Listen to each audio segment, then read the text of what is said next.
नाज़रीन, दुबई में एक्सपो 2020 जी रंगारंग नुमाइश में कायदे-आज़म मोहम्मद अली जिन्ना जी सालगिरह की तकरीब थी गुज़री। रिपोर्ट कर रहा है दुबई में इसाक सुमरो।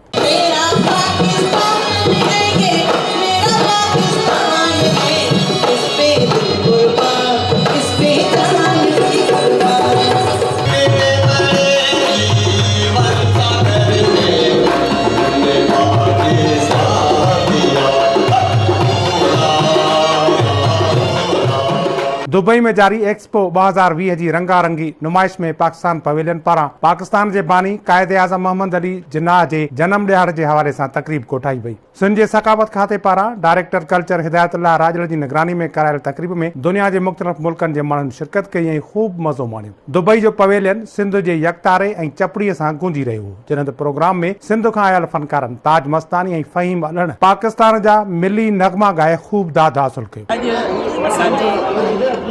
कायद जी जेको बर्थडे आहे असां उनखे हिते सेलिब्रेट कयूं पिया ऐं सिंध जेको आहे ईअं पियो लॻे त जहिड़ो सिंध सुबुह हेॾां सॼो खॼी आयो हुजे ऐं बिल्कुलु इहो किथे बि नथो लॻे त असीं को किथे कंहिं ॿिए जॻह ते कंहिं धारे मुल्क में बीठा आहियूं या छा असांखे ईअं पियो लॻे जहिड़ो पंहिंजे मुल्क में बीठा हुजूं।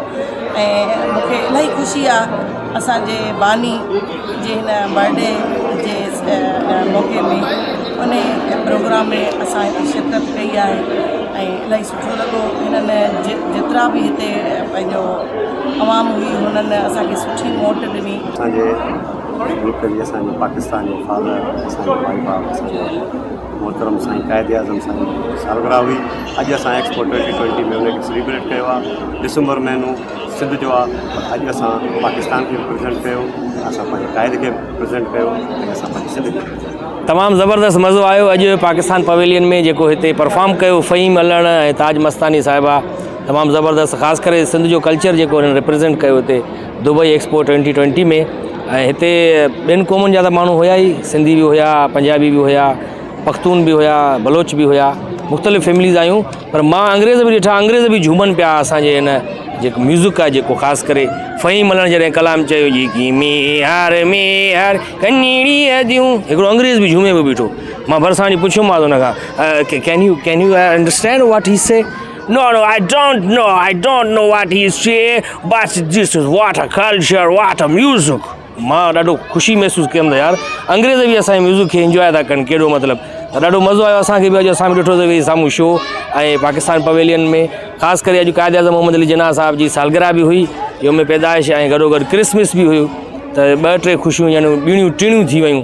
जी तमामु वॾो मज़ो अची रहियो आहे। असां एक्सपो में मौजूदु आहियूं दुबई में, जिते पाकिस्तान पवेलियन लॻो ऐं अॼु ख़ासि करे सिंधी प्रोग्राम हुयो जंहिंमें फ़हीम अलण फ़क़ीर हो ऐं ताज मस्तानी साहिबा, जंहिं माण्हुनि खे जुमाए छॾियो।